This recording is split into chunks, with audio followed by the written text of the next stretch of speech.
자, 일단 이제 첫 번째 경기 이제 충남 아산 대 이제 서울 이랜드.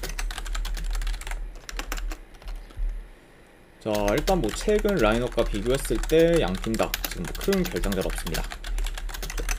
그리고 이제 이랜드 같은 경우에는 브루노가 이제 돌아왔다 보니까 오히려 좀 전력면에서 더 보강이 됐다, 이 정도는 좀 말씀드려야 될 것 같아요. 자, 아무튼 이렇게 좀 양팀의 결장자 이슈에 대해서 간략하게나마 말씀드려봤습니다.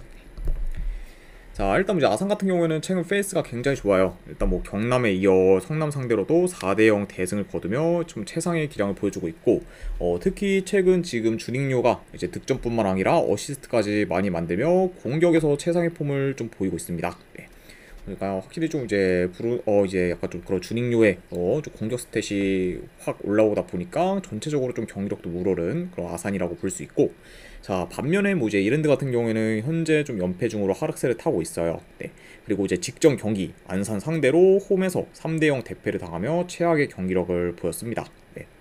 그래서 뭐 이제 그 경기가 이제 뭐 초반부터 예상과 다르게 안산이 좀 주도하며 경기를 풀어갔고, 오히려 이제 이랜드 같은 경우에는 언더독인 것 마냥 개인적으로 안산한테 끌려다니는 모습을 좀 종종 보였죠. 네. 자, 그래서 확실히 좀 직전 경기에서의 그런 경기력을 좀 고려했을 때는 이랜드가 좀 많이 좋지 못했다, 이렇게 좀 말씀드려 봅니다. 네. 자, 일단 물론 이제 이번 경기에서 브루노가 돌아온 거는 이랜드한테 호재일 수 있어요. 네. 다만 지금 이제 그 점을 고려해도 현재 뭐 이랜드가 저 아산 상대로 좀 주도권을 내줄 가능성이 저는 높다고 봅니다. 그리고 지금 뭐 아산이 공격뿐만 아니라 수비도 이랜드보다 더 낫기 때문에 확실히 좀 공수 방면에서 이제 이랜드가 더 밀릴 수도 있다고 봐요. 그러니까 약간 좀 이런 점을 고려했을 때는 오히려 뭐 아산이 좀 주도권을 가지며 유리하게 경기를 풀어갈 수 있다, 이렇게도 말씀드려 봅니다. 자, 게다가 이제 상대 전적을 봤을 때 이제 이랜드가 아산 홈에서 4년 넘게 이긴 적이 없을 만큼 홈 아산 상대로는 많이 약한 면모를 좀 보였어요. 네. 자, 그러니까 약간 이런 좀 상승과 더불어 최근 흐름 그리고 경기력까지 다 고려하면은 이 경기는 아산 사이드를 보는 게 좀 더 낫지 않나 생각을 해봅니다. 그래서 저는 이 경기는 네, 승패 본다고 하면은 아산 사이드 쪽 보도록 할게요. 충남 아산 이제 프랭스 보는 경기. 네, 언어와는 본다고 하면은 네, 언더사이드로 접근하도록 하겠습니다. 2.5씩 언더. 네, 일단 뭐 아산 같은 경우에는 뭐 지금 공격뿐만 아니라 계속해서 좀 클린시트 경기를 만들면서 좀 좋은 모습 보여주고 있기, 수비에서도 좋은 모습 보여주고 있기 때문에 이런 점까지 고려했을 때는 충남 아산 프랜승 언어와는 언더로 접근하도록 하겠습니다. 자, 그 다음에 이제 경남 대 이제 전남. 자, 일단 뭐 경남 같은 경우에는 현재 엘리오 그리고 지금 송민 그리고 지금 김영재 선수가 결장 중입니다. 자, 그러니까 어느 정도 좀 전력 누수가 있는 그런 경남이라 볼 수가 있고, 그리고 뭐 전남 같은 경우에는 주 UA가 결장 의심의 사항이에요. 이 정도로 양 팀의 좀 결장 이슈에 대해서 간략하게나마 말씀드려봤네요. 자, 일단 이제 경남 같은 경우에는 리그 기준 지금 5경기 연속 승이 없는 상태로 이제 흐름이 좋지는 못합니다. 네. 그래도 이제 홈에서는 경남이 3경기 연속 무패 행진을 이어가고 있고, 그리고 직전 경기 안양 상대로 홈에서 무승부를 거두며 이제 만족할 만한 결과를 만들었습니다. 거기가 확실히 좀 최근 이제 승이 없는 거와는 별개로 홈에서는 나름 좀 준수한 성적을 거두고 있는 그런 경남이라 볼 수 있고, 그리고 원정팀 뭐 전남 같은 경우에는 현재 8경기 연속 무패 행진을 이어가는 중으로 굉장히 좀 좋은 흐름을 이어가고 있어요. 네. 그리고 특히 지금 원정에서는 4연승 중으로 놀라운 그런 원정 성적을 거두고 있습니다. 네. 오히려 뭐 최근 좀 성적만 봤을 때는 홈보다 원정에서의 성적이 더 좋은 지금 현재 좀 전남이라고 볼 수 있죠. 네. 그리고 이제 뭐 전남 같은 경우에는 이런 좋은 그런 원정 성적을 바탕으로 현재 2위에 지금 자리 잡고 있습니다.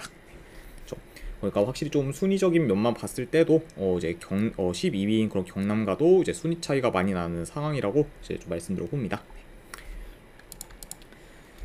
자, 일단 뭐 전반적으로 좀 양팀 다 뭐 공격 템포가 그래도 나름 좀 빠른 편에 좀 속해요. 네, 그리고 전진성도 뭐 나쁘지 않기 때문에 어느 정도 좀 스피디한 경기로 흘러갈 수도 있다고 봅니다.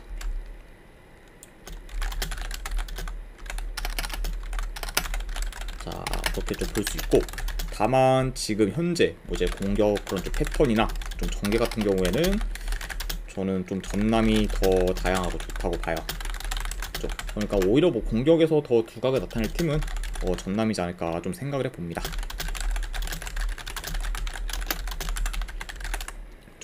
일단 뭐 경남과 달리 이제 전남 같은 경우에는 롱볼 비중이 좀 적고, 그리고 이제 좀 짧은 패스 위주로 간결하게 공격을 좀 풀어가는 경우가 많기 때문에 이런 약간 공격적인 면에서는 전남이 더 좀 좋게 잘 공격을 이제 풀어갈 수 있다, 이렇게도 말씀드려봐요. 자, 게다가 뭐 지금 긴 무승 행진을 이어가고 있는 경남과 달리 이제 전남 같은 경우에는 긴 무패 행진을 이어가며 흐름도 지금 좋고, 그리고 경기력 또한 경남에 비해서 밀릴 게 없다 보니까 영영이는 뭐 승패를 본다고 하면은 현재 좀 원정에서 지금 물오른 그런 좀 경기력을 보여주고 있는 전남 사이드를 보는 게 조금 더 낫지 않나 생각합니다. 그래서 약간 이런 점들을 다 고려했을 때는 저는 영영이에 대해 승패 본다고 하면은 전남 사이드 보는 경기. 그리고 어느바 같은 경우는 이거는 배당 대비했을 때 오바 한번 보는 경기로 가져보도록 할게요. 네. 오바 배당이 2배가 넘는데 이거는 뭐 배당 대비했을 때 좀 오바 도전도 나쁘지 않아 보여서 오바까지도 같이 보도록 하겠습니다. 자, 아무튼 이렇게 이제 K리그2 두 경기는 마무리가 되었고, 그 다음에 유로 경기. 자, 프랑스 대 벨기에. 자, 유로 이제 16강전 경기죠. 그리고 요거는 이제 독일에서 경기가 치러지기 때문에 양팀 입장에서는 지금 원정 경기라고 보시면 됩니다. 자, 일단 뭐 프랑스 같은 경우에는 지금 큰 결장전 없어요. 그리고 이제 음바페도 여전히 좀 정상적으로 좀 출전이 가능한 상태고, 그리고 벨기에 같은 경우에는 뭐 이제 쿠르투아, 그리고 비첼, 그리고 메니에가 결정 중입니다. 자, 아무튼 이렇게 양 팀의 좀 결장자 이슈에 대해서 간략하게나마 말씀드려봤네요. 자, 일단 이제 프랑스 같은 경우에는 뭐 조별리그에서 1승 2무를 기록하며 이제 2위로 16강에 진출했고, 기대보다 조별리그에서 저조한 폼을 좀 보였습니다. 네. 그리고 특히 좀 중간에 이제 음바페 부상도 있다 보니까 공격에서 무게감이 더 많이 떨어졌고, 그러다 보니까 득점력 또한 많이 저조했던 그런 조별리그에서의 좀 프랑스라고 볼 수 있어요. 자, 그리고 벨기에 역시 뭐 루마니아 상대로 이긴 걸 제외하면은 이제 이긴 경기가 없고, 그리고 친선 경기에 비해 유로에서는 다소 아쉬운 경기력을 좀 보였습니다. 네. 그러니까 확실히 좀 조별 리그만 봤을 때 이제 뭐 양팀 다 전력 대비 좀 경기력이 좋지는 못했다, 이렇게 좀 평가할 수 있을 것 같습니다.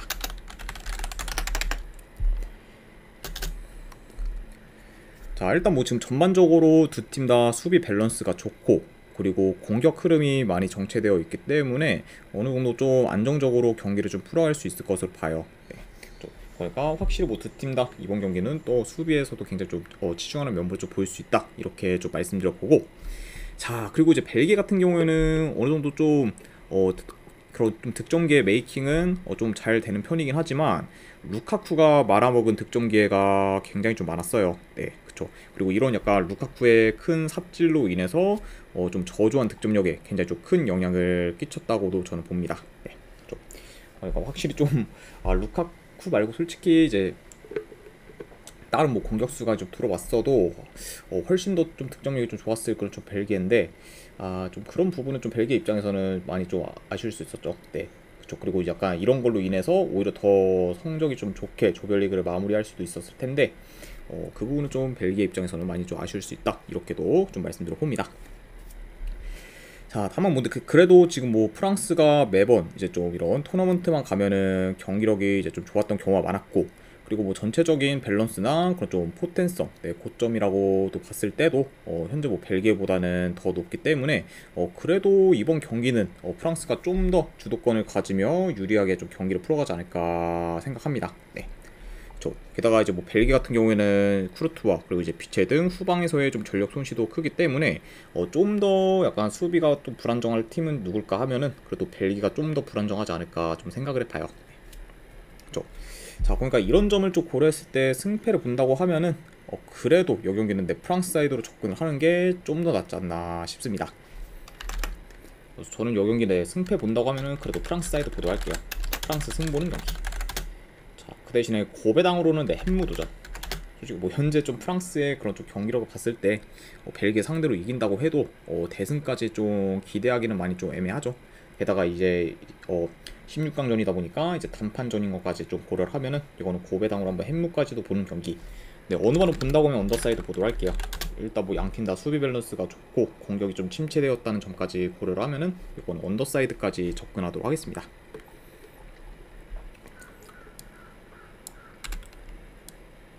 자, 그 다음에 이제 포르투갈 대 슬로베니아. 자, 일단 이제 포르투갈 같은 경우에는 이제 큰 결장전 없어요. 그리고 이제 뭐 슬로베니아 같은 경우에는 주전 수비수 1명이 결장 중입니다. 자, 이 정도로 좀 간략하게나마 양 팀의 좀 결장전에 대해서 말씀드려봤네요. 자, 일단 이제 포르투갈 같은 경우에는 뭐 조별리그 1위를 이제 미리 확정 짓고서 이제 직전 조지아전에서 로테이션 위주로 돌리며 주전들 관리를 잘 해줬습니다. 네. 그러니까 약간 이런 좀 주전 관리를 통해서 이번 16강전에서는 좀 정상적으로 좀 주전들이 좀 출전할 수 있다고 좀 볼 수 있고, 그리고 이제 슬로베니아 같은 경우에는 조별리그에서 3경기 모두 이제 무승부를 거두며 16강에 올라왔습니다. 일단 뭐 세르비아 상대로는 거의 이길 뻔 하다가 막판에 동점골을 허용하며 이제 무승부를 거뒀고, 그리고 이제 잉글랜드, 덴마크 상대로는 수비에 더 힘을 써 무승부를 좀 만들었습니다. 네. 그러니까 확실히 좀 슬로베니아가 그 조에서는 가장 좀 약체로 평가가 됐는데, 그런 약간 그런 좀 약간 이런 약간 좀 이렇게 열세인 점을 좀 잘 극복을 하면서 결국 이제 16강까지 이제 올라갔다고 볼 수 있죠. 자, 아무튼 이렇게 좀 양 팀의 좀 조별리그 상황에 대해서 간략하게나마 말씀드려봤습니다. 자, 일단은 뭐 간략하게나마 좀 경기 양상을 봤을 때 일단 뭐 포르투갈이 점유율을 좀 높게 가져갈 것을 봐요. 네. 그러면서 좀 경기를 전반적으로 좀 운영할 것을 보이고, 그리고 이제 슬로베니아 입장에서는 아무래도 이제 화력전으로 가게 되면 솔직히 뭐 좀 답이 없기 때문에 좀 초반부터 라인을 내려 좀 수비적으로 플레이할 가능성이 있어 보입니다.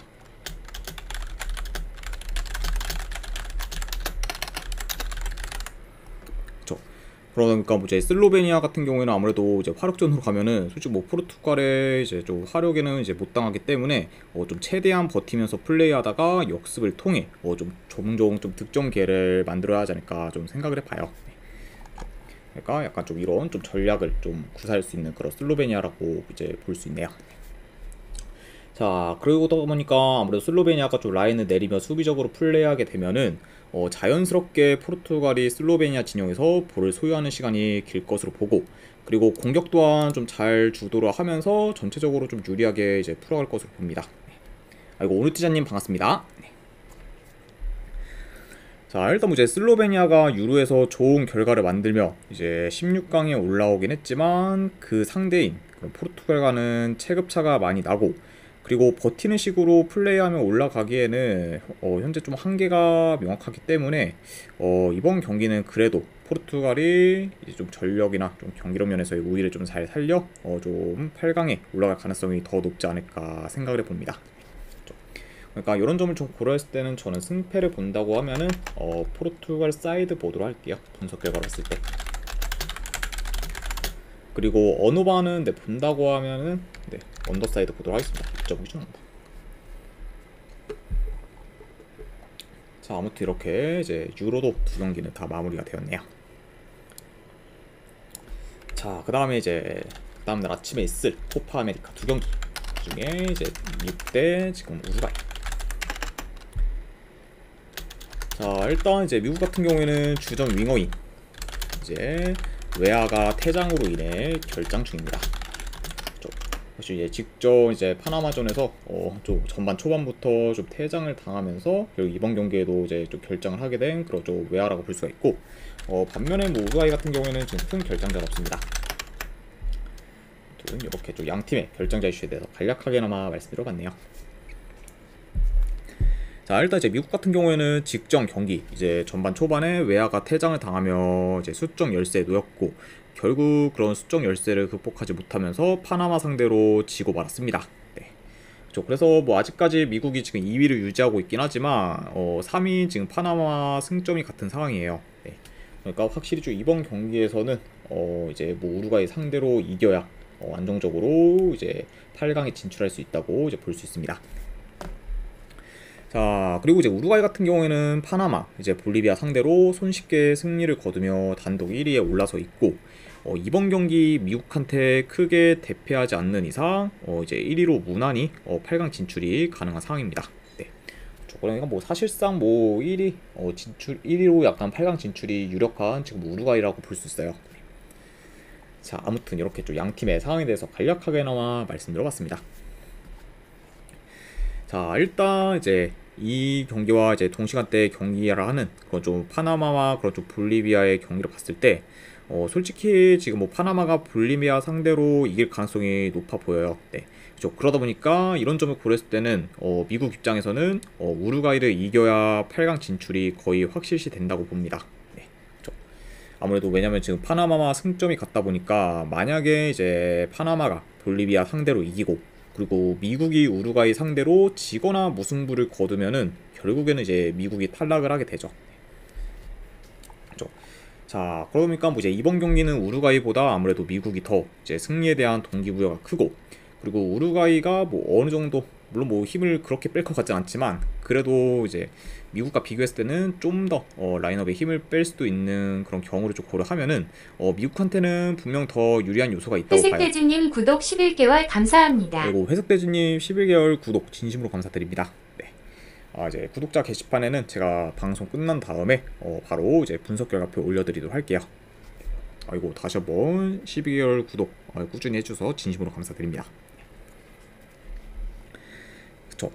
자, 그러니까 뭐 이제 미국한테는 좀 더 유리한 요소가 있다고 봐요. 네, 게다가 이제 미국이 홈인전까지 고려하면은 분명 더 유리한 요소가 이제 많다고는 보지만 다만 근데 지금 냉정하게 이런 약간 뭐 동기부여나 이런 거 다 그냥 빼고 현재 지금 뭐 우루과이와 미국을 비교했을 때 우루과이 경기력이 훨씬 더 좋고 그리고 모멘텀 또한 지금 굉장히 지금 뭐 고점에 있기 때문에 이런 우루과이 상대로 이제 뭐 미국이 솔직히 약간 좀 좋은 그런 좀 경기를 좀 펼칠지는 다소 좀 의구심이 들긴 해요. 네, 그만큼 지금 현재 뭐 우루과이의 그런 경기력이나 모멘텀이 굉장히 좀 무르렀기 때문에 오히려 뭐 이 경기는 뭐 우루과이가 좀 더 뭐 좋은 그런 경기 운영을 해도 전혀 뭐 이상할 게 없는 경기지 않나 좀 생각을 해봅니다. 그렇죠. 자, 그래서 이거는 약간 조금 고민을 했어요. 물론 이제 승리에 대한 동기부여나 약간 이런 점들을 좀 고려했을 때는 미국이 뭐 충분히 좋은 결과를 낼 수도 있지만 냉정하게 뭐 지금 경기력적인 요소만 봤을 때는 우루과이가 훨씬 더 낫기 때문에 저는 그래도 약간 좀 경기력적인 요소를 더 봐서 요거는 우루과이 사이드를 보는 게 조금 더 낫지 않나 생각을 해봅니다. 그래서 저는 분석 결과 봤을 때 이 경기는 승패 본다고 하면은 우루과이 프랑스 쪽 보도록 할게요. 우루과이 프랑스 보는 경기. 그리고 고배당으로는 무승부 도전하는 경기로 가져가 보도록 하겠습니다. 그래서 우루과이 프랑스의 고배당 무승부로 접근하도록 할게요. 자, 그 다음에 이제 볼리비아 대 파나마.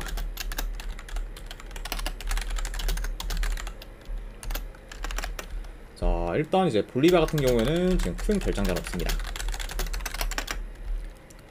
그리고 이제 뭐 파나마 같은 경우에는 주전 미드필더 1명 그리고 지금 공격수 1명이 결장 중이에요. 일단 뭐 지금 팀 내 핵심 전력인 그런 카라스킬라와 그리고 이제 공격에서의 그런 로드리게즈가 결장 중이라고 볼 수 있습니다. 자, 일단 뭐 볼리비아 같은 경우에는 미국과 우루과이 상대로 무기력하게 졌고 현재 뭐 4위로 탈락이 지금 기정사실화 되었습니다. 그러니까 이제 뭐 남은 경기가 뭐 크게 좀 의미가 없는 그런 볼리비아라고 볼 수가 있고 그리고 이제 파나마 같은 경우에는 직전 경기 미국 상대로 승리를 거두며 이제 2위인 미국과 승점이 같아졌어요.